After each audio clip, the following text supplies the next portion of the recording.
My husband once told me, "From now on I'll decide when we talk or spend time together. Stop chasing me." And honestly, I can't believe I ever lowered myself enough to marry you. You were never and will never be anywhere near my level. So I stopped. 2 weeks of silence later, he showed up at my workplace, wanting back the woman he thought he'd broken. Honestly, I can't believe I ever lowered myself enough to marry you. You were never and will never be anywhere near my level. My husband Ryan said those exact words to me on a Tuesday night in October while I stood in our dining room wearing the dress I had chosen to celebrate my Teacher of the Year award. He had come home 3 hours late to the special dinner I prepared, barely glanced at the table set with our wedding china and flickering candles, and delivered what he clearly considered an overdue correction to our marriage. From now on, he would decide when we talked or spent time together. I needed to stop chasing him like a desperate puppy. He compared our salaries as if human worth could be measured on a spreadsheet. My $48,000 as a second-grade teacher against his upcoming partnership at a prestigious law firm, and declared we were not equals. Then he walked past me into his office and closed the door, leaving me standing alone with the cold salmon and dying candles. I did not cry or beg or knock on that door demanding answers. Instead, I felt something cold and clear settle inside me like ice forming on a winter lake. If my husband wanted silence and distance, if he truly believed marrying me had been lowering himself, then I would give him exactly what he asked for with such perfect compliance that 2 weeks later he would be standing in my school lobby holding roses and begging for the woman he thought he had broken. Before we continue, I want to thank you for being here and sharing in stories of strength and reclaiming your worth. If you believe that no one should be told they're beneath their partner's level, please consider subscribing. It's free and helps us reach more people who need to hear this. Now, let's see how Layla's powerful journey unfolds. But I need to back up and explain how we arrived at that moment, because the cruelty of that night did not appear out of nowhere. It had been building for months in ways I kept making excuses for, explaining away each small cut until they accumulated into something I could no longer ignore. I had spent the entire afternoon preparing that dinner with careful attention to every detail. The salmon was pan-seared exactly the way Ryan's mother had taught me during those early months of our marriage when she still pretended I was good enough for her son. The asparagus was roasted with just the right amount of olive oil and sea salt. I had driven to 3 different stores to find the specific Cabernet he preferred, the kind that cost $40 a bottle and represented a significant portion of my weekly grocery budget. I set out the wedding china we kept in the cabinet for special occasions, pieces we had received as gifts 3 years earlier from relatives who believed they were investing in a lasting marriage. The candles were the expensive kind that burned cleanly without smoking, arranged in the crystal holders we had registered for but rarely used. This dinner was supposed to mean something. After 6 years of teaching second grade, pouring my heart into helping 7-year-olds learn to read and write and think critically about the world around them, I had been selected as Teacher of the Year for my school. The recognition came with a small bonus that I had already mentally allocated toward the student loans I was still paying off, the loans I had taken out to support us through Ryan's final year of law school when money was tight and I worked 2 jobs to keep us afloat. More than the money, the award represented validation that the work I did mattered, that the long hours and emotional investment and genuine care I brought to my classroom had been noticed and appreciated. I wanted to share that moment with my husband. I wanted Ryan to look at me the way he used to during our first year together, when he would introduce me at firm events with his hand on the small of my back and tell his colleagues I was the best thing that had ever happened to him. I wanted him to be proud of me the way I had been proud of him when he passed the bar exam, when he won his first major case, when the managing partner started talking about him as partnership material despite his relative youth. 6:30 came and went with no word from Ryan beyond a text at 5 saying he would be home by 6:30. I checked my phone repeatedly, watching the minutes accumulate into hours. 7 o'clock passed. Then 8. The salmon was staying warm in the oven but losing its perfect texture. The asparagus was growing soft. The candles had burned down an inch. I texted him twice asking if everything was okay, if he was still planning to come home for dinner, and received no response to either message. By 9 o'clock I had moved from worried to resigned. This was not the first time Ryan had been hours late without explanation or apology. Over the past 6 months, it had become a pattern I kept making excuses for. He was under tremendous pressure at work. The partnership review was consuming all his time and energy. Important clients needed attention at unpredictable hours. Big cases required late nights at the office. I told myself these things repeatedly, constructing elaborate justifications for behavior that deep down I knew was simply disrespect dressed up as professional obligation. When the door finally opened at 9:30, I stood up from the dining room table where I had been sitting in the dimming candlelight. My heart lifted briefly with irrational hope that maybe he would apologize, maybe he would notice the effort I had made, maybe we could salvage something from this evening. Ryan walked in wearing one of his expensive Tom Ford suits, his tie already loosened around his neck, his attention fixed on his phone screen. He did not look up as he entered. He did not register the table set with our special china or smell the dinner I had kept warm or notice the candles still flickering. He just walked past the dining room toward his home office, his thumbs moving across his phone in that constant typing motion that had become more familiar to me than his touch. I moved quickly to intercept him, stepping into the hallway before he could disappear into his office and close the door. The words came out in a rush, bright and eager in a way that embarrasses me now when I remember it. I told him about the award, about being selected as Teacher of the Year, about the recognition ceremony that would happen next month at the district gala. My voice carried hope and excitement and a desperate need for him to care, to acknowledge this achievement, to show even the smallest sign that my accomplishments mattered to him. Ryan held up one hand without looking at me. That gesture, small and dismissive, was somehow worse than anything he said afterward.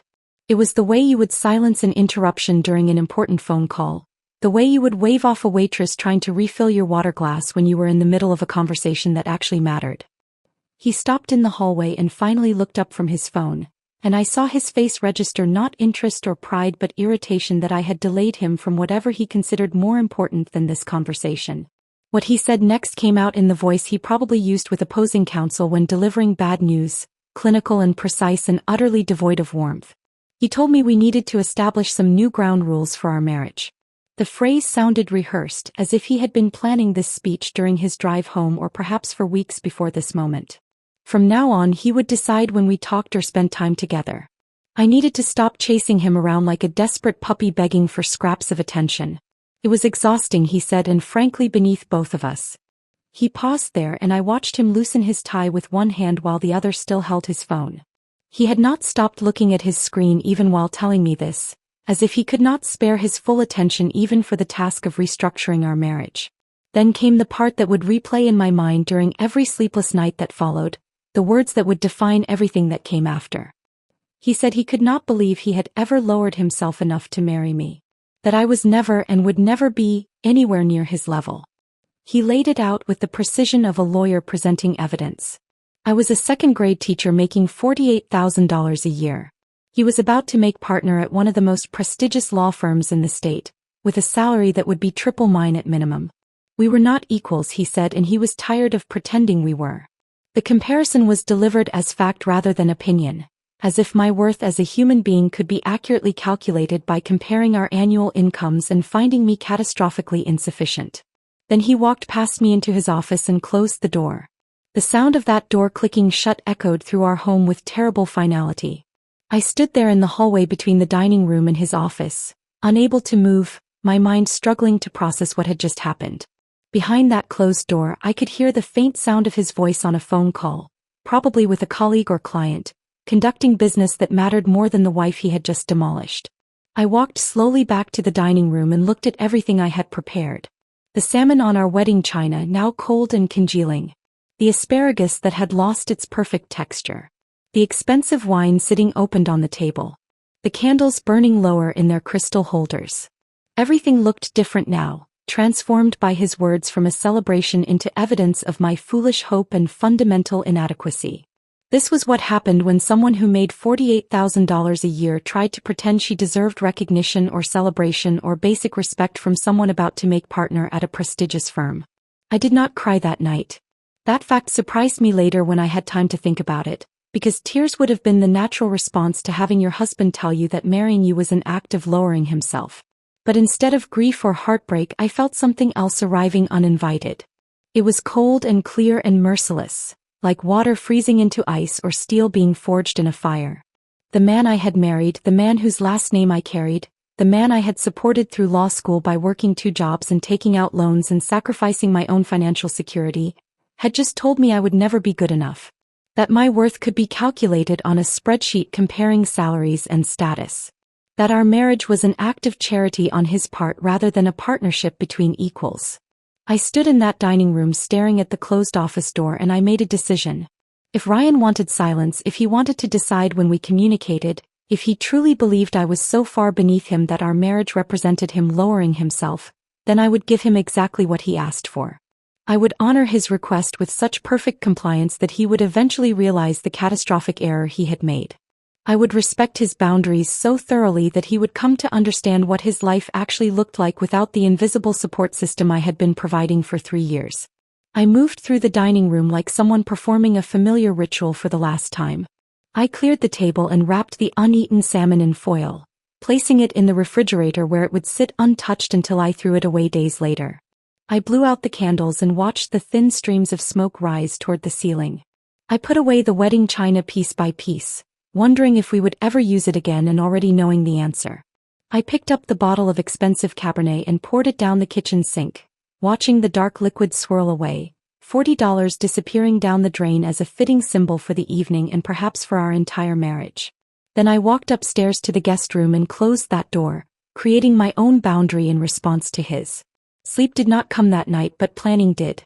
I lay in the unfamiliar bed staring at the ceiling, and I began to think through what came next with surprising clarity despite the shock still reverberating through my system. Ryan had just handed me something valuable without realizing it.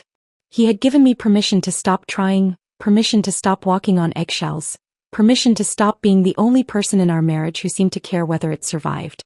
He had declared the rules of engagement, and I would follow those rules with such perfect obedience that he would eventually understand what he had lost. The next morning I woke before dawn and moved through our home with new purpose. I went to the kitchen and made coffee, but only 1 cup. I prepared breakfast, but only enough for 1 person.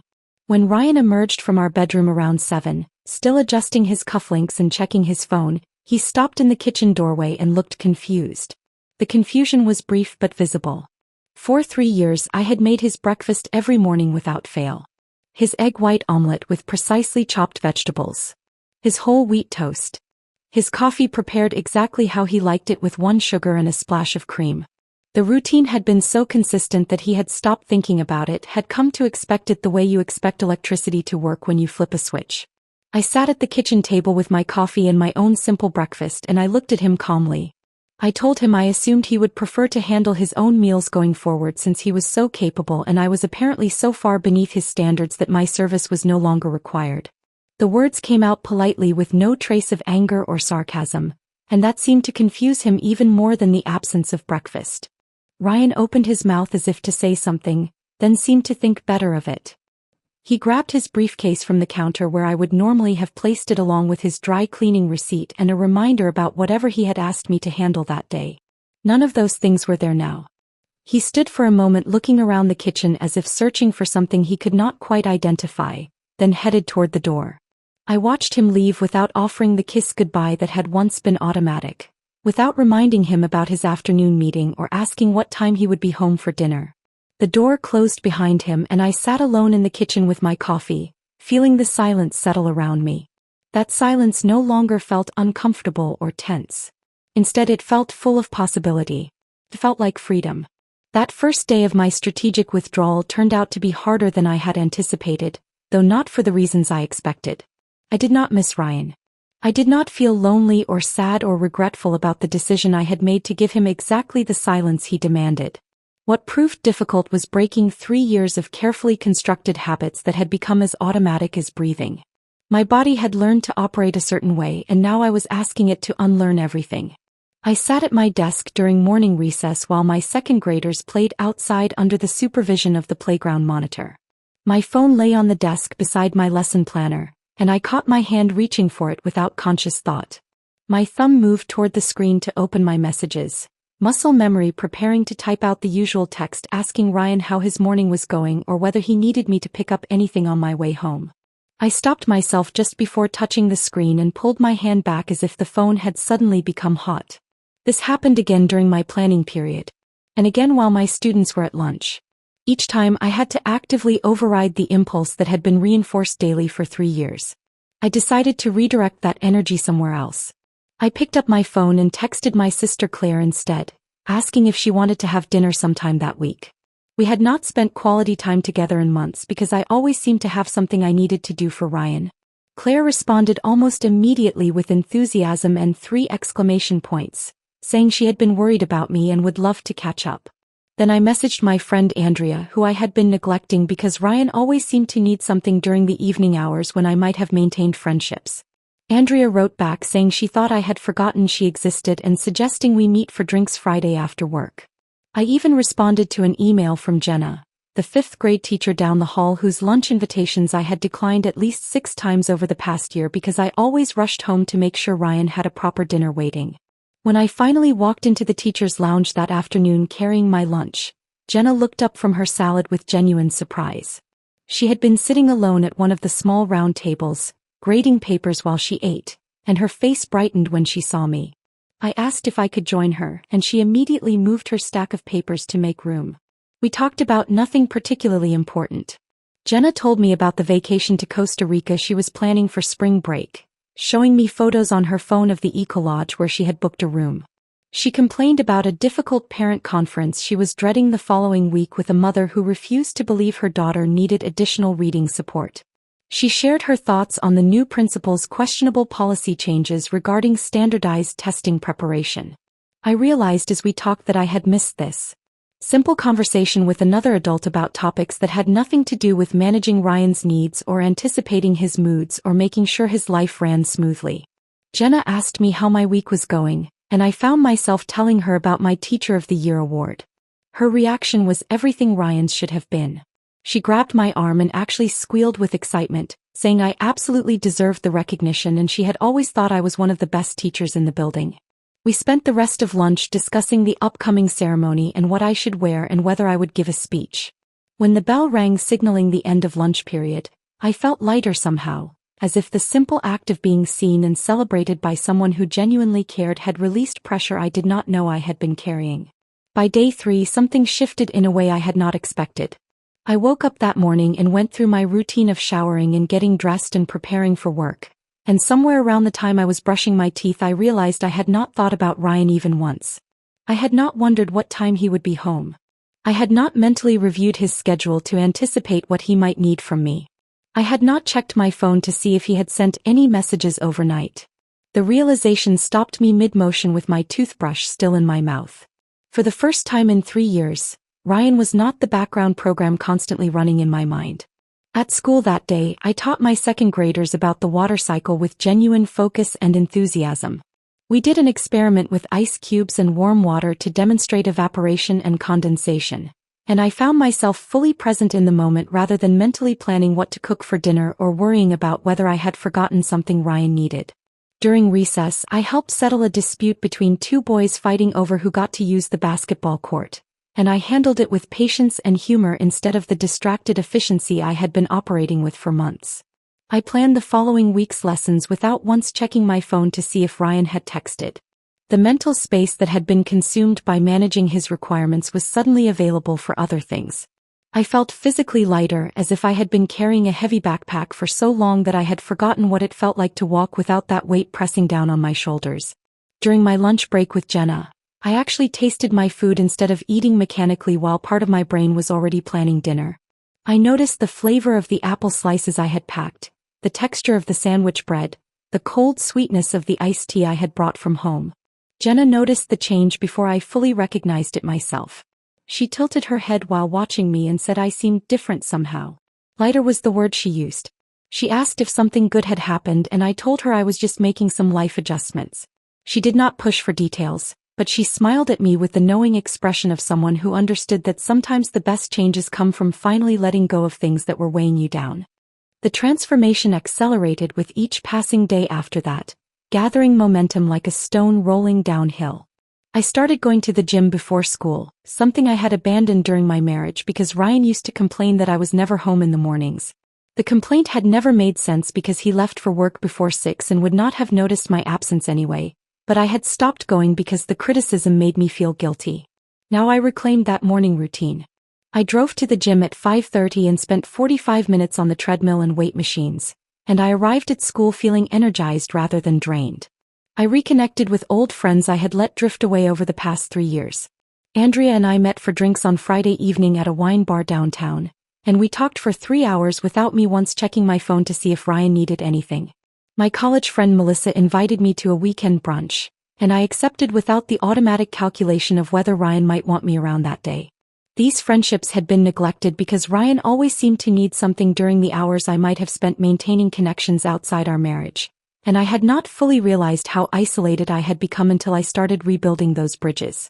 On Wednesday evening of my second week, I did something I had been wanting to do for years. I signed up for a pottery class at the community center. The class met every Wednesday from 6 to 8, time I would normally have spent preparing elaborate dinners that Ryan barely acknowledged. I walked into the studio feeling nervous and excited, and I was greeted by Margaret, the instructor. She looked to be in her mid-60s with short silver hair and clay permanently embedded under her fingernails. She had the kind of face that suggested she had lived through difficult things and emerged stronger. Margaret welcomed me with genuine warmth and showed me to a pottery wheel in the corner. She demonstrated how to center clay on the wheel, her hands moving with practiced confidence.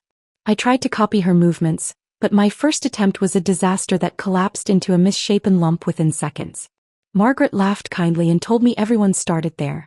She said learning pottery required patience and willingness to fail repeatedly before anything good emerged. Then she shared something personal. She had been teaching pottery for 20 years, she said, after her second divorce forced her to rebuild her life from scratch. She had needed something that was entirely hers, something nobody could criticize or diminish or take away. Pottery became that thing for her. She looked at me with eyes that seemed to see more than I had said, and she told me that sometimes the best things we create come from the rubble of what we thought we wanted. Her words settled over me like a blessing. I worked the clay for the rest of that class, and while nothing I made was remotely presentable, I felt something shift inside me. I was building something new from the ruins of my marriage, and it would be entirely mine. On day 7, I made a decision that felt both terrifying and necessary. During my lunch break, I drove to a bank across town where Ryan would never have reason to go.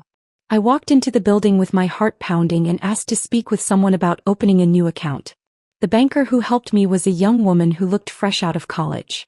She walked me through the paperwork with professional efficiency, never asking why I wanted an account separate from any joint finances. I opened a checking account in only my name and authorized the bank to set up automatic transfers from my paycheck. Small amounts that Ryan would never notice missing, building a financial safety net that existed entirely outside his knowledge or control. That same week, I scheduled a consultation with a divorce attorney. I found Patricia Reeves through an online search for lawyers specializing in high-asset divorces where one spouse had significantly higher income. Her office was downtown in a high-rise building that smelled like expensive leather and quiet power. Patricia listened to my story with the focused intensity of a predator calculating exactly how much my husband was going to pay for his arrogance. She took notes in precise handwriting and asked detailed questions. She wanted to know about our finances, about the student loans I had taken out to support us through Ryan's law school years, about the 2 jobs I had worked while he studied for the bar exam. Patricia told me that in our state, his upcoming partnership and the significant salary increase that came with it would be considered marital property subject to division, especially since I had financially supported his education and early career. When she smiled at this information, it was not a kind smile. It was the smile of someone who knew exactly how to make Ryan regret every cruel word he had said to me. I left her office with a plan and a timeline, and for the first time since that terrible Tuesday night, I felt something like hope. The changes in Ryan became visible around day 10, subtle at first but accumulating into something I could no longer ignore even if I had wanted to. I started noticing things during those brief moments when our paths crossed in the house we still technically shared. He would emerge from the bedroom in the morning looking disoriented, moving through the kitchen with the confused energy of someone navigating unfamiliar territory. I could hear him opening cabinets and closing them again, the sounds punctuated by long pauses that suggested he was trying to remember where things were supposed to be or perhaps wondering why they were no longer where he expected them. His favorite coffee mug sat unused in the cabinet. For 3 years that mug had been waiting for him every morning, filled with coffee prepared exactly how he liked it. 1 sugar and a splash of cream, the temperature still hot but not scalding. Now it gathered dust while I used my own mug and made only enough coffee for myself. I would stand at the counter preparing my breakfast and watch him in my peripheral vision as he opened the cabinet, saw the empty mug, and closed the cabinet again without taking it out. He never asked me to make his coffee. He never even mentioned the absence of this routine we had maintained for so long. But I could see the confusion in his posture, the way he stood there for a few extra seconds as if waiting for something to materialize that no longer would. The dry cleaning situation provided another source of visible bewilderment.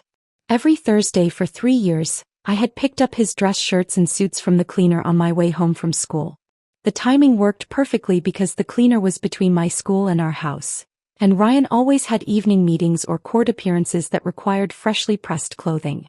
Now his dress shirts hung in the cleaner's storage area with yellow tickets attached, unclaimed because I no longer considered his wardrobe maintenance part of my responsibilities.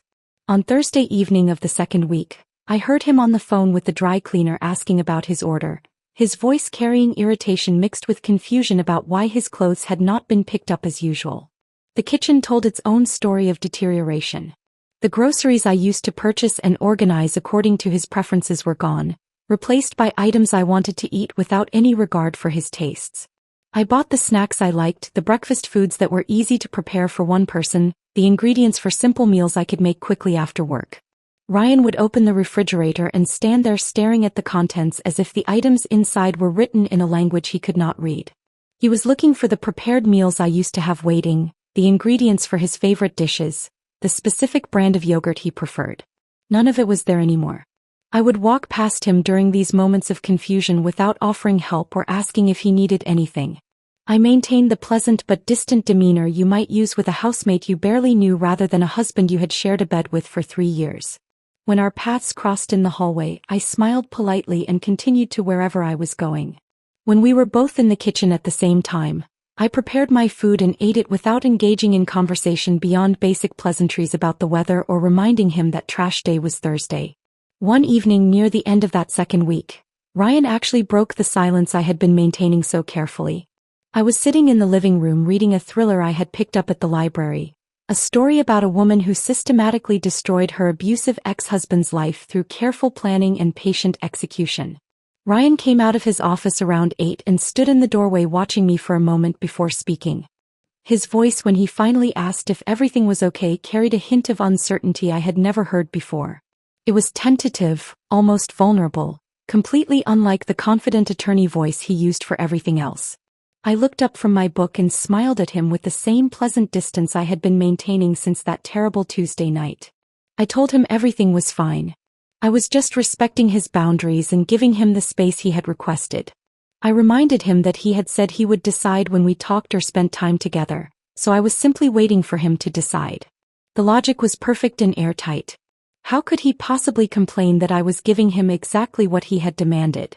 He stood there for a moment longer as if trying to find a flaw in my reasoning. His mouth opened slightly as if to say something, then closed again. Finally, he just nodded and went back into his office. I returned to my book and felt a small surge of satisfaction. The trap I had set was working exactly as intended. Day 12 brought a new development that told me my strategy was having the desired effect.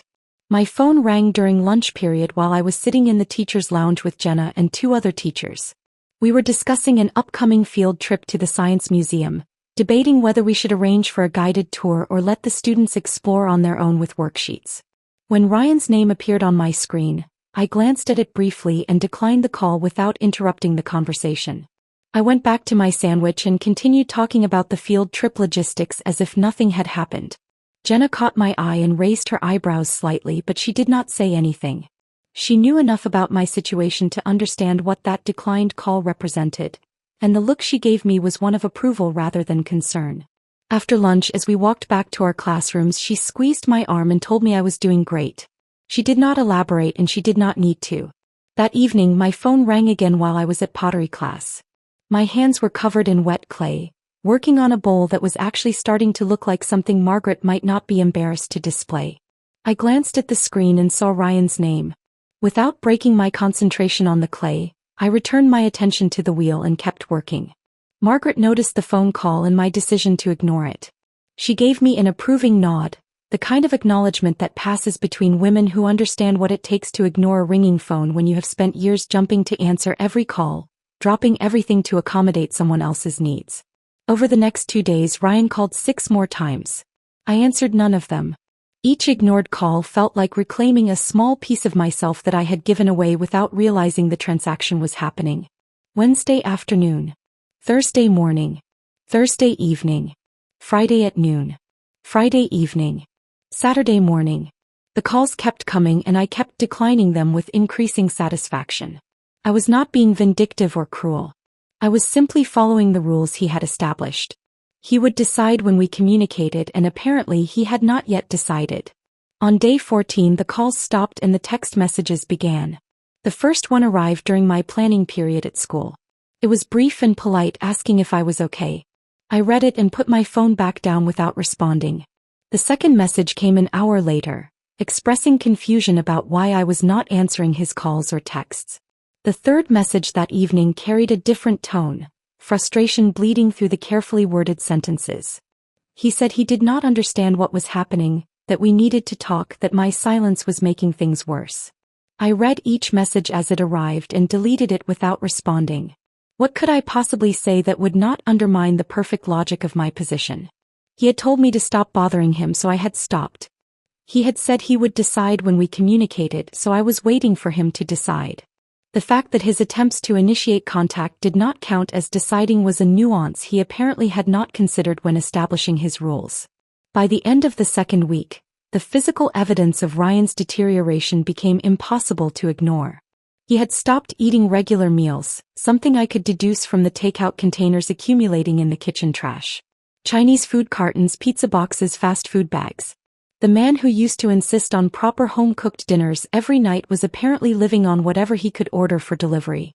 His dress shirts were fitting looser around his collar and shoulders, visible evidence that he was losing weight from stress and irregular eating. The dark circles under his eyes told their own story. He was not sleeping well, probably lying awake at night wondering how his perfectly planned life had suddenly spiraled out of his control. I knew he was up at odd hours because I could hear him pacing in his office at 3 a.m, the floorboards creaking under his restless movement. Sometimes I would hear the sound of his voice talking on the phone at hours when no reasonable business call would be taking place. His carefully maintained appearance, always so important to him as he cultivated the image of a successful attorney destined for partnership, was showing cracks. I noticed a coffee stain on his tie one morning, a small imperfection he never would have tolerated when I was managing the details of his life. His hair looked uncombed more often than not. His jaw frequently showed stubble that suggested he had skipped shaving. His expensive shoes had lost their polish. The man who had told me I would never be on his level was discovering what his level actually looked like without the invisible support system I had been providing for 3 years. Every small detail I had managed, every task I had handled without being asked, every convenience I had arranged to make his life run smoothly had disappeared. And watching him struggle with the basic maintenance of his own existence brought me a satisfaction I had not anticipated feeling. What Ryan did not know, what he could not have predicted because he had always underestimated me, was that I had been documenting everything. While he was falling apart trying to manage his own life, I was building an airtight case for why our marriage had failed and who bore responsibility for that failure. I kept a detailed journal, recording every dismissive comment, every time he prioritized his career over our relationship, every instance of casual cruelty. The journal sat in my car where he would never find it, pages filling with evidence written in my own hand. I had copies of our financial records downloaded onto a thumb drive that Patricia had told me to keep somewhere safe. The records showed clearly how much of my income had gone toward supporting his advancement while my own student loans remained largely unpaid. I had screenshots of text messages where he canceled plans with one-line excuses. I had emails where he dismissed my concerns as unimportant compared to his work obligations. I even had a recording from our last attempted marriage counseling session, the one he had refused to attend, where the therapist noted his absence in her official records. Patricia had reviewed all of it with the thoroughness of an attorney preparing for war rather than a simple divorce. She assured me it demonstrated a clear pattern of behavior that would play very well in court, especially given that his partnership was about to make him significantly wealthier. The revenge I was building was not hot and impulsive. It was cold and methodical, constructed with the same careful attention I gave to everything else I did well. Day 15 arrived as a Friday afternoon filled with the usual end-of-week energy that elementary schools carry. My second graders had been dismissed for the day, and I was in my classroom organizing books for the following week when Mrs. Henderson's voice crackled over the intercom. She asked me to come to the main office, and the request carried an unusual quality that made my pulse quicken. There was something in her tone that suggested this was not routine. My mind immediately jumped to worst-case scenarios as I walked down the hallway. Had something happened to my parents? Was my sister Claire okay? The corridors were lined with colorful student artwork celebrating autumn themes, construction paper leaves and pumpkins that normally brought me joy but now seemed to blur past as I walked faster. I passed the library where the afternoon story time was underway, children sitting cross-legged on the carpet listening to Mrs. Patterson read. I passed the gymnasium where I could hear the rhythmic thump of a kickball game in progress, the sounds echoing off the high ceiling. When I reached the main office, I looked through the glass windows before entering and felt my breath catch in my throat.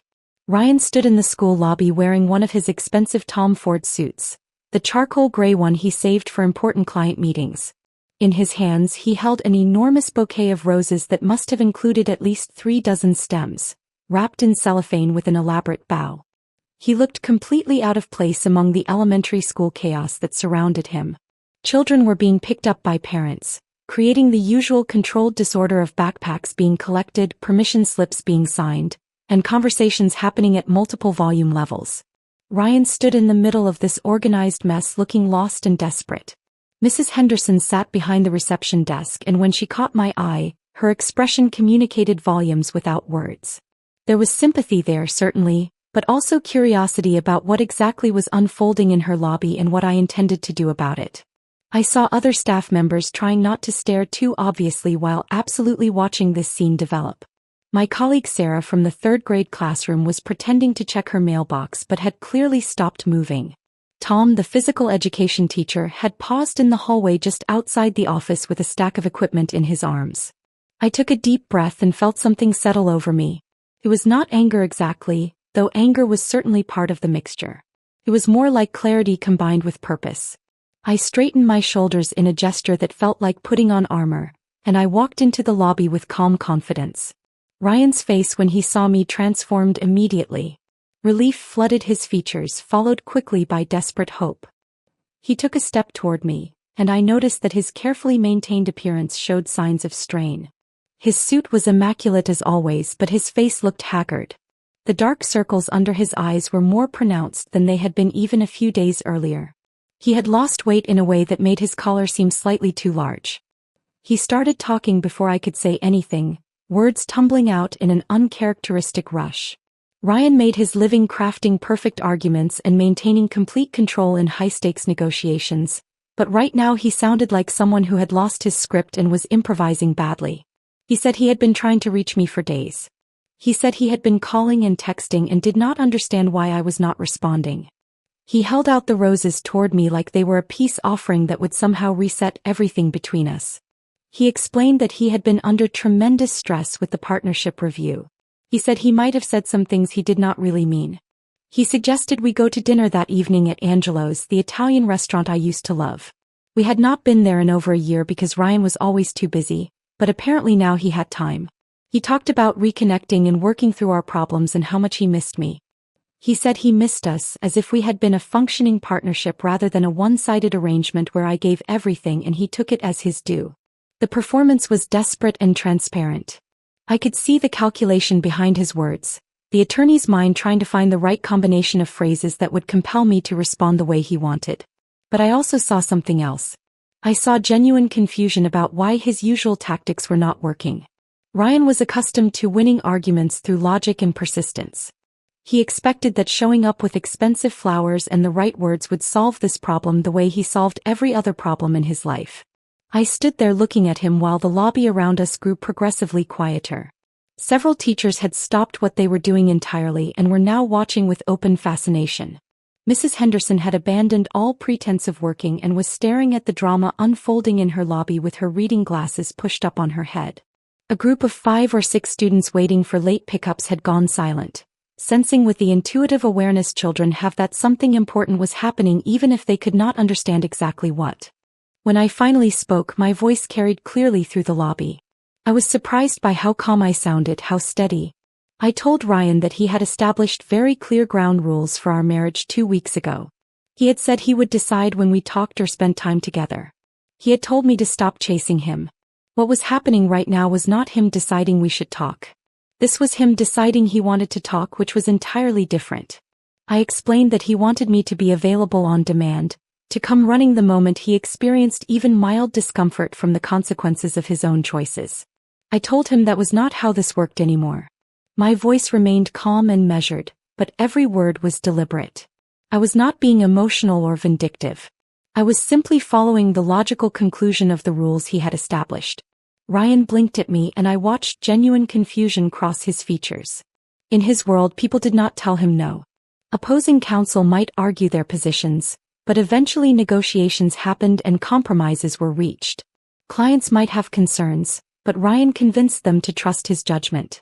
His world operated on the assumption that with the right approach, any problem could be solved and any person could be persuaded. But I was refusing to be persuaded, and he did not have a framework for understanding why his performance was failing. His confusion quickly transformed into anger. I could see the shift happen in his posture and his expression. His jaw tightened. His voice, when he spoke again, carried an edge that made several of the watching children take a step back toward their parents. He said I was his wife, and the way he said it suggested this fact alone should compel my obedience. He said I could not just ignore him for 2 weeks like he did not exist. He called what I was doing manipulative and said it constituted emotional abuse. The accusation was so absurd that I actually laughed. The sound surprised me as much as it seemed to surprise him. It was not a bitter laugh or a cruel one. It was genuine amusement at the complete lack of self-awareness he was displaying. Here was a man who had told me I would never be on his level, who had called marrying me an act of lowering himself, who had demanded I stop bothering him and wait silently until he decided he wanted my attention. And now he was standing in my workplace accusing me of emotional abuse because I had given him exactly what he demanded. I told him I was following his instructions perfectly. He had requested that I stop chasing him, so I stopped. He had established that he would determine when we communicated, so I was waiting for him to determine that. He had told me I would never be on his level and that he had lowered himself by marrying me, so I was respecting his superior judgment by maintaining appropriate distance. The logic was airtight, and I delivered it with the same calm precision he had used when restructuring our marriage 2 weeks earlier. Several teachers were now watching openly without any pretense of doing anything else. Sarah had given up checking her mailbox entirely and was standing with her arms crossed, watching like this was a riveting television drama. Tom had set down his equipment and was leaning against the wall. I saw my principal, Dr. Wallace, emerge from her office. Her expression suggested she was prepared to intervene if this situation escalated to something requiring administrative action. But I also noticed something else in her eyes. It looked almost like approval of how I was handling this confrontation. Ryan stood there holding his wilting roses, and I could see him trying to find some angle, some argument, some way to regain control of a situation that had slipped entirely beyond his management. His mouth opened and closed several times as he searched for words that would not come. Ryan stood there in the school lobby holding those wilting roses, and his voice changed. It dropped to something almost pleading, a tone I had never heard from him in 3 years of marriage. He asked what I wanted from him. The question itself revealed how little he understood about what was happening. This was not a negotiation where I had demands that could be met. This was not a contract dispute where the right offer would bring me back to the table. He started offering concessions like he was in a deposition. He called himself an asshole. He admitted he had been stressed and taken it out on me. He acknowledged he had said things he should not have said. Each admission came out carefully worded, and I could see him watching my face for signs that his strategy was working. He suggested we go somewhere private to talk about this like adults, as if privacy would somehow make his casual cruelty easier to forgive or forget. As if the problem was that we were having this conversation in public rather than the content of what he had said to me 2 weeks earlier. I looked at him standing there and I realized something profound. I was not looking at the man I had fallen in love with 3 years earlier. I was looking at a stranger who happened to wear his face. This person genuinely believed that the appropriate combination of words and gestures could reset everything to his preferred default settings. He thought he could apologize just enough, promise just enough, perform contrition just enough, and I would return to my role of supporting his life while receiving nothing but contempt in return. The word that came out of my mouth was simple and revolutionary. No. Just no. Not an explanation or a justification or an apology for saying it. I told him I was not going to dinner with him. We were not going to talk. I was going to finish my work week and go home to my apartment. I made sure to emphasize that last part. My apartment. Not our house. My apartment that I had found and rented without his input or permission. I explained that I would enjoy a peaceful weekend without walking on eggshells or wondering if my very existence was annoying him. I suggested he leave the school, return to his office, and start getting used to what his life looked like without me managing every detail of it. My voice remained calm throughout this entire speech. I was not angry or emotional. I was simply stating facts about how things would proceed from this point forward. The information about the apartment hit Ryan with visible force. He actually took a step backward as if I had pushed him. He repeated the words back to me. Your apartment. He said it like a question even though I had not phrased it as one. His face went through several expressions in rapid succession. Confusion gave way to disbelief, which transformed into something approaching panic. He started protesting immediately. We lived together, he said. I was his wife. I could not just move out without discussing it with him first. He was invoking the marital contract as if it was a binding legal document that obligated my presence regardless of how he had treated me. His legalistic mind, so accustomed to controlling situations through contractual language and procedural authority, could not comprehend that some things exist outside the realm of negotiation and compliance. Some things cannot be managed through the right combination of terms and conditions. I told him to watch me. Then I turned and walked away down the hallway toward my classroom. My sensible teaching shoes squeaked slightly on the polished floor. Behind me I heard him call my name. His voice carried a note of genuine panic that was completely unlike his usual controlled attorney tone. He was beginning to understand the full scope of what he had lost, and the realization was clearly overwhelming his ability to maintain composure. But I did not turn around. I did not acknowledge his plea. I did not give him the satisfaction of knowing he had gotten any reaction from me beyond the calm dismissal he deserved. I just kept walking until I reached my classroom door. I went inside and closed it behind me, and I stood there for a moment with my back against the door, feeling my heart pounding from the confrontation. The classroom was empty now. All my students had been picked up for the weekend. The space felt peaceful in a way that our house had not felt peaceful in months. The walls were covered with inspirational posters about perseverance and treating others with respect. I had been teaching my students these concepts every day while failing to apply them to my own life and demand them from my own husband. Student artwork hung on strings across the ceiling. Colorful drawings celebrating their dreams and hopes and the beautiful simplicity of childhood imagination.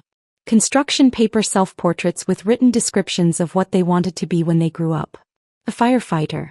A veterinarian. A teacher like Mrs. Mitchell. That last one always made me emotional when I read it.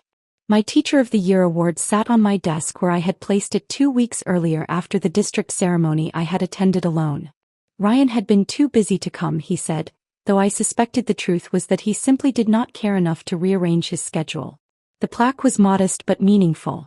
It represented recognition that the work I did mattered, that the hours I invested in helping children learn and grow had been noticed and valued. I sat down at my desk and took several deep breaths. The adrenaline from the confrontation was beginning to fade, replaced by something steadier and more sustainable. It felt like peace, or at least the beginning of peace. The first tentative notes of a song I was learning to sing after years of silence. I had real responsibilities here in this classroom. Real work that created actual value in the world. 22 second graders depended on me to teach them how to read and write and think critically. They depended on me to help them navigate conflicts with friends and understand concepts that challenged them. They depended on me to model what kindness and respect looked like in practice. And I was good at this work. I was genuinely good at it in ways that had nothing to do with salary or status or any of the metrics Ryan had used to measure my worth. My life was finally, gloriously mine again. And it felt incredible. That weekend I met with Patricia in her downtown office. She had asked me to come in on Saturday morning to finalize our strategy. Her office building was mostly empty on weekends, our footsteps echoing in the marble lobby as I made my way to the elevators. Patricia was already at her desk when I arrived, surrounded by folders and legal documents, a cup of coffee steaming beside her keyboard. She laid out the timeline for what came next with the precision of a general planning a military campaign. By Monday morning, divorce papers would be delivered to Ryan's law office. Patricia had specifically selected the process server for this task, a man who specialized in maximizing the public nature of such deliveries. Ryan's colleagues would witness him receiving divorce papers at work, creating exactly the kind of visible disruption that law firms found distasteful. By Tuesday, I would change my phone number. Patricia had already arranged for a new number through a carrier account that Ryan could not access or trace. I would block Ryan on every social media platform, severing the digital connections that still theoretically existed between us. By Wednesday, I would meet with a realtor Patricia recommended to discuss selling our house.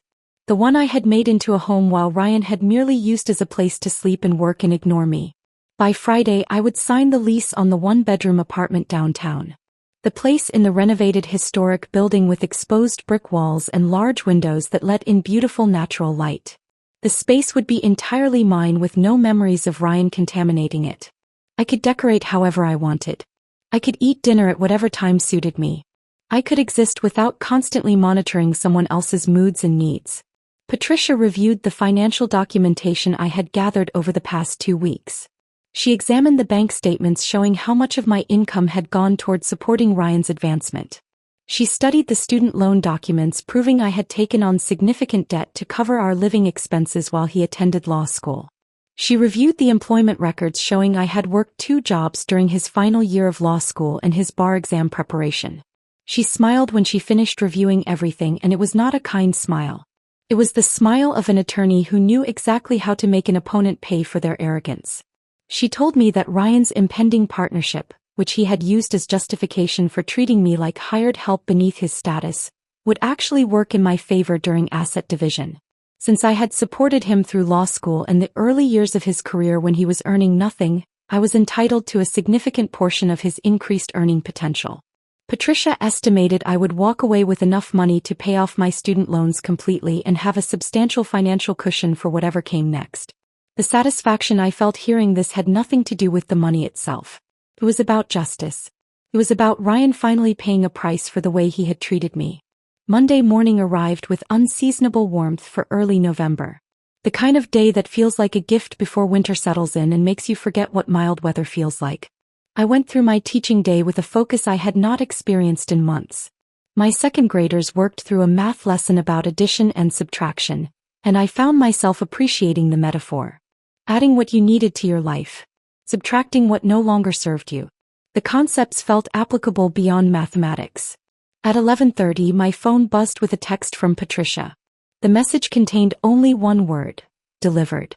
I excused myself from the classroom for a moment, stepping into the hallway where I could take a breath without 22 small humans watching my reaction. The divorce papers had been served to Ryan at his office. Patricia had arranged for the process server to arrive during mid-morning when the office would be at its busiest. Maximum witness count, she had explained during our Saturday meeting. Ryan would open that envelope in front of his colleagues and the managing partners who were deciding his future at the firm. I imagined his face when he saw the legal documents formally ending our marriage.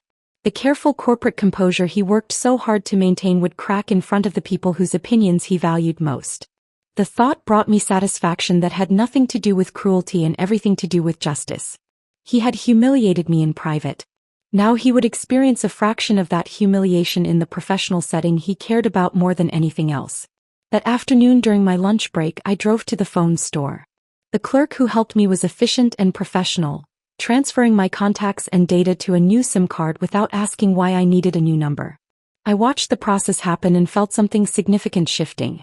This new number represented a clean technological break from my old life. Ryan would no longer be able to call or text me. He would try my old number and find it disconnected, one more piece of evidence that I was serious about ending this marriage. Back at school, I used my planning period to systematically block Ryan on every social media platform where we were connected. Instagram first, then Facebook, then Twitter and LinkedIn. We had maintained the digital fiction of a happy marriage on these platforms, posting photos from vacations we had taken years ago, sharing anniversary messages that suggested we were still functioning as a couple. I erased him from my social media presence as thoroughly as I intended to erase him from my actual life. Tuesday morning brought a complication I had not anticipated. I was walking my students to the pickup area at the end of the school day when I saw Melissa standing near the entrance. Ryan's sister looked upset and disheveled in a way that was unusual for her. Melissa always presented herself with careful polish, but today her hair was slightly messy and her makeup showed signs of having been applied hastily. She approached me once I had finished helping my students find their parents. She pulled me aside to a quieter area near the school's main office. Her voice carried confusion and distress when she asked what was happening. Ryan had called her the night before in a panic, she said, talking about divorce papers being served at his office and how I had moved out without warning and was refusing to talk to him. Melissa acknowledged that Ryan could be difficult and demanding. She admitted he had been under tremendous stress with the partnership situation. But surely, she suggested, we could work this out if we just communicated properly. She used the phrase throwing away 3 years of marriage as if those 3 years represented some kind of investment I should protect regardless of how those years had actually felt to live through. I looked at Melissa and made a decision about what I owed her in terms of explanation. She had been friendly to me during our marriage, inviting me to coffee and including me in family events. But she had ultimately always been her brother's ally first. Still, she deserved to know the truth rather than whatever version Ryan was telling. I told her calmly and clearly what Ryan had said to me that Tuesday night in October. That he could not believe he had ever lowered himself to marry me. That I would never be on his level. That he would decide when we spent time together and I needed to stop bothering him. I watched Melissa's face change as she processed this information. Surprise appeared first, followed quickly by discomfort that suggested she had not known the full extent of her brother's cruelty. What Melissa said next shifted something fundamental in my understanding of the situation. She looked uncomfortable, glancing around as if checking whether anyone was close enough to overhear. Then she told me something I had not known. Ryan had been telling their family for months that our marriage was basically over. He had said he made a mistake marrying someone who was not ambitious enough to keep up with his career trajectory. He was staying with me out of obligation, he had told them, but planned to end things after he made partner because the optics would be better. Melissa had been arguing with him about this, she said. She had told him he was being terrible and that I had been nothing but supportive. But Ryan had dismissed her concerns the same way he had dismissed mine. She looked genuinely regretful when she shared this information. She said she should have told me sooner but had hoped Ryan would come to his senses and realize what he was throwing away. The revelation landed with unexpected force. Ryan had not just been cruel to me in private. He had been systematically undermining our marriage to his family for months, constructing a narrative where I was the inadequate spouse holding him back from his full potential. He had been so confident I would never leave that he had told his family our marriage was essentially over while still expecting me to cook his meals and manage every detail of his life. The information made his shock at my departure even more satisfying. He had taken me so completely for granted that he could not imagine I would actually follow through and leave. He had assumed I would always be there, quietly managing his existence regardless of how he treated me. I thanked Melissa for telling me. I said I appreciated her honesty and that I held no ill will toward her. But I also made clear that my decision was final. Ryan had shown me exactly who he was and I had chosen to believe him. Melissa nodded slowly, and I could see her processing that her brother had created this situation entirely on his own. By Wednesday evening, Ryan had apparently moved through several stages of responding to the divorce papers. My friend Andrea called me around 7 while I was at home in my new apartment unpacking boxes. She had seen several posts Ryan made on Facebook. I could not see them myself because I had blocked him, but they were visible to our mutual friends and his extended network. Andrea read them to me, her voice carrying barely suppressed outrage. Ryan had posted vague statements about how marriage takes work and communication. About how some people give up instead of fighting for what matters. About how he was learning painful lessons about trust and commitment. The posts were carefully crafted to make him look like the wronged party. The devoted husband struggling to understand why his wife had suddenly abandoned him without explanation. Several of his colleagues and law school friends had commented with supportive messages. They clearly had no idea what had actually happened. They were responding to the narrative Ryan was constructing, one where he was the victim of my unreasonable behavior rather than the architect of his own relationship's collapse. Andrea was furious on my behalf. She wanted to comment on his posts and set the record straight publicly. But I told her I felt only cold amusement at his transparent attempt to control the narrative and position himself as the victim. It was such a predictable move from someone who made his living shaping stories to suit his desired outcome. I told Andrea the truth about what Ryan had said to me. The exact words he had used that Tuesday night. I gave her permission to spread that information through our friend group as she saw fit. I was done protecting his reputation and letting him rewrite history to suit his preferred story. If Ryan wanted to play the victim publicly, then people deserved to know what kind of victim he actually was. Andrea promised she would make sure the truth got out. I trusted her to handle it with the right balance of directness and discretion. She had a large network of mutual friends and a talent for strategic information sharing. By the end of the week, most of our social circle would know exactly what Ryan had said to me and why I had left. I hung up the phone and looked around my new apartment. Boxes were still stacked in corners waiting to be unpacked. My few pieces of furniture looked sparse in the space. But it was mine. Every single inch of it belonged to me and reflected my choices rather than compromises made to accommodate someone else's preferences. The systematic dismantling of my marriage was proceeding exactly according to plan. Patricia's timeline was being followed with precision. Ryan's carefully constructed image was beginning to crack as the truth spread through our social networks. And I was building something new from the pieces of my old life, something that would be entirely mine. 3 weeks after I served divorce papers, Ryan showed up at my new apartment on a Saturday morning. I had been unpacking the last boxes from my move, organizing my small kitchen with the dishes and utensils that were mine alone, when I heard the knock on my door. I looked through the peephole and felt my stomach tighten when I saw him standing in the hallway. He was holding 2 coffee cups from Moretti's, the expensive cafe we used to visit during our first year of marriage when he still made romantic gestures.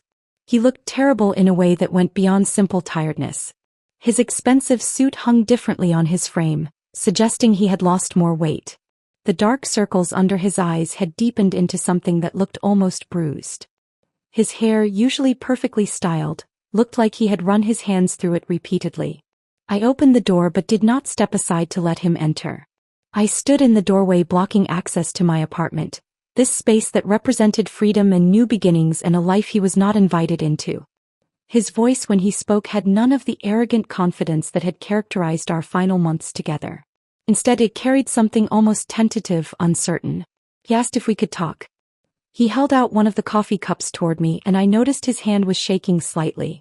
I took the coffee but did not move from the doorway. He launched into what was clearly a prepared speech, the kind he probably practiced in front of a mirror or rehearsed during his drive over. He said he had been wrong. That the partnership pressure had made him say terrible things he did not actually mean. He told me he had started going to therapy to work on his issues with stress and communication. He said he understood now how much I had done for him, how much he had taken for granted. He wanted to prove he could be the husband I deserved, he said. He was willing to do whatever it took to fix this. I listened to his entire speech with the patience of someone who no longer had any emotional investment in the outcome. I let him finish completely before I said anything.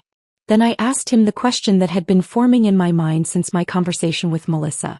I asked if he was trying to reconcile because he actually wanted to be married to me, or because his managing partners had suggested that going through a messy divorce right before his partnership decision might reflect poorly on his judgment and stability. The way his face changed told me everything I needed to know before he even attempted to answer. There was a flicker of surprise that I had figured this out, followed immediately by careful neutrality as his attorney brain tried to formulate a response that would not confirm my suspicion. He tried to deny it. He said of course he wanted me back because he loved me and realized what he had lost. But his delivery completely lacked conviction. His eyes would not quite meet mine, instead looking at a point somewhere over my left shoulder. His voice carried none of the certainty he brought to his legal arguments. I told him I had already discussed this possibility with Patricia. She had explained to me how law firms often viewed personal chaos as evidence of poor decision-making that might extend to professional matters. His sudden interest in reconciliation, coming exactly 3 weeks after receiving divorce papers and at precisely the time when partnership decisions were being finalized, seemed like remarkably convenient timing. I watched him realize that I had seen through his performance completely. That the woman he had dismissed as too simple and low status to match his level had actually been several steps ahead of him throughout this entire process. The realization seemed to physically deflate him. His shoulders sagged and he looked down at the coffee cup in his hand as if surprised to find it there. I took a breath and told him something I had been thinking about for weeks. He had been right about one thing, I said. We were not on the same level. But he had gotten the hierarchy completely backwards. I explained that I spent my days teaching children how to read and think critically and treat each other with kindness and respect. I shaped young minds and made actual contributions to society that would ripple forward through generations in ways neither of us could fully measure. Every child I taught to read would have opportunities they would not have had otherwise. Every student I helped understand mathematical concepts would be better equipped to navigate a world that required those skills. Every time I mediated a playground dispute and taught conflict resolution, I was creating adults who might handle disagreements more constructively. Ryan, on the other hand, spent his days helping wealthy corporations find legal loopholes to avoid paying taxes and maximize profits regardless of social cost. His work paid extraordinarily well, yes. But it created no real value for anyone except his clients and his firm. He helped the already wealthy become more wealthy. He helped powerful entities avoid their social responsibilities. That was what his prestigious partnership would allow him to do more of. I said my level was just fine. I was proud of my level. And I had no interest in descending to his level where human worth was calculated purely by salary and status, where love was transactional and conditional, where marriage was something you stayed in only when the optics benefited your career advancement. I told him the divorce would proceed exactly as planned. Patricia had assured me the settlement would be substantial given that his partnership and the significant salary increase it brought would be considered marital property. I had supported him through law school by working 2 jobs and taking out loans that I was still paying off. I had facilitated his career advancement by managing every aspect of his personal life so he could focus entirely on professional success. Under state law, I was entitled to a significant portion of his increased earning potential. I explained that I would be walking away with enough money to pay off my student loans completely and start fresh with a substantial financial cushion. He, meanwhile, would be learning the expensive lesson that treating people like disposable assets carries real consequences. Ryan's face went through several expressions as I spoke. Shock gave way to something that looked like anger, which then transformed into what I can only describe as defeat. But he made one final attempt to salvage the situation, and this attempt revealed everything about who he truly was. His voice took on a sharp edge as he warned me that fighting the divorce would be expensive and drawn out. His firm had excellent attorneys who could make the process very difficult for me. I was making a mistake I would regret. It was a threat disguised as concern, and it confirmed everything I had come to understand about the man I had married. I smiled at him. It was the same calm smile I had given him that first morning when I stopped making his breakfast. I told him Patricia was expecting exactly this kind of intimidation tactic and had prepared accordingly. I had documentation of everything. His verbal abuse. The financial imbalance in our marriage where my income supported his advancement while my own debt remained unaddressed. The way he had told his family our marriage was over while still expecting me to cook his meals and manage his life. I mentioned the recording from our last attempted couples therapy session. The one he had refused to attend. The therapist had noted his absence and his unwillingness to work on our relationship in her official records. Patricia had explained that this kind of documentation could be very valuable in proceedings. I told him Patricia was actually hoping he would choose to fight the divorce. It would give her the opportunity to expose his behavior in detail during discovery and depositions. The process would create exactly the kind of messy public divorce his firm would view as evidence of poor judgment and instability. The very thing he was trying to avoid by attempting reconciliation would become inevitable if he chose to contest the divorce terms. I watched the calculation happen behind his eyes. He was an attorney. He understood litigation strategy and risk assessment. He realized that fighting would cost him far more than the money he would lose in the settlement. His reputation at the firm, his partnership prospects, his carefully cultivated image of being a successful professional with his life under control. All of it would be damaged by a contentious divorce that exposed how he had treated his wife. He stood there for a long moment and I could see him trying to find some angle, some argument, some way to regain control of a situation that had completely escaped his management. But there was nothing left to say. He had played every card he had and none of them had worked. He turned and walked away down the hallway without another word. I watched him leave, his shoulders hunched in a way that made him look smaller than he actually was. When he reached the end of the hallway and turned toward the stairs, I closed my door. I stood there with my back against the door for a moment, holding the expensive coffee he had brought me. Then I walked to my kitchen sink and poured it out. I did not need his coffee or his apologies or his belated attempts at reconciliation. I had everything I needed right here in this apartment that was entirely mine. I stood in my kitchen for a moment after pouring out Ryan's coffee, looking at the empty sink and feeling something settle inside me. It was not triumph exactly, though there was satisfaction in knowing I had handled that final confrontation with complete control. It was more like finality. The last thread connecting us had been severed, and what remained now was simply the legal process of making our separation official. 4 months later, that legal process concluded in a conference room at Patricia's office. Ryan and I sat on opposite sides of a polished mahogany table, signing documents that formally ended our marriage. His attorney was a sharp-looking woman named Catherine Walsh who had clearly counseled him not to fight this battle. She reviewed the settlement terms with professional efficiency that suggested she understood her client had no good options and fighting would only make things worse. I signed each document as Patricia slid them across the table to me. The settlement was exactly what Patricia had predicted. Enough money to pay off all my student loans completely. A substantial portion of Ryan's partnership bonus that he had received 2 weeks after I filed for divorce. The bonus he had used as justification for telling me I would never be on his level. Half the equity in our house, which had sold quickly to a young couple expecting their first child who loved the kitchen I had renovated and the garden I had planted. Ryan looked diminished sitting across from me. Smaller than I remembered, as if the past 4 months had compressed him in ways that went beyond the physical weight loss I could see in his face. He had aged in a way that suggested stress and poor sleep and the accumulated weight of consequences he had never anticipated facing. We did not speak during the signing except for the necessary legal acknowledgments. When his attorney asked if he understood the terms, he said yes in a voice that carried no emotion. When Patricia asked if I had any questions before finalizing, I said no and signed the last document with my maiden name that I had already begun using again. When it was finished, I stood up and gathered my copies of the paperwork. Patricia walked me to the elevator, and as we waited for it to arrive, she told me she wished all her clients handled their divorces with the same calm strategic clarity I had demonstrated. Most people let emotion drive their decisions in ways that cost them dearly, she said. I had approached this like someone playing chess rather than engaging in warfare, and the results spoke for themselves. I thanked her for her excellent work and told her I hoped I would never need her professional services again. We both laughed at the dark humor of that statement. The elevator doors opened and I stepped inside, turning to see Ryan still sitting at the conference table visible through the glass walls of the meeting room. He looked lost in a way that might have made me feel sympathy if I had not spent 3 years watching him systematically diminish my worth.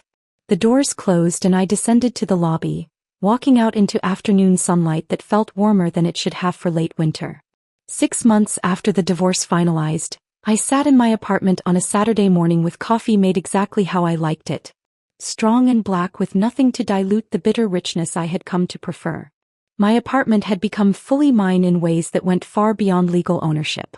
The handmade pottery from Margaret's classes filled the open shelves in my kitchen, each piece representing a Wednesday evening I had spent learning to create something beautiful with my own hands.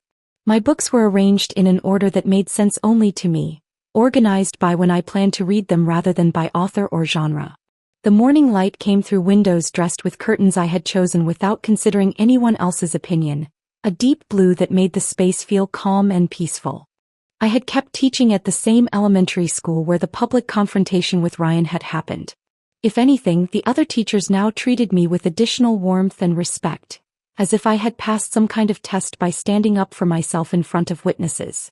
My second graders that year were a particularly delightful group, full of curiosity and energy and the kind of questions that made me think carefully about how to explain complex ideas in ways 7-year-olds could understand.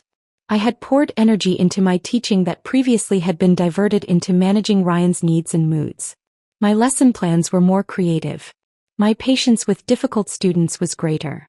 My enthusiasm for the work itself had returned in a way I had not experienced since my first years of teaching.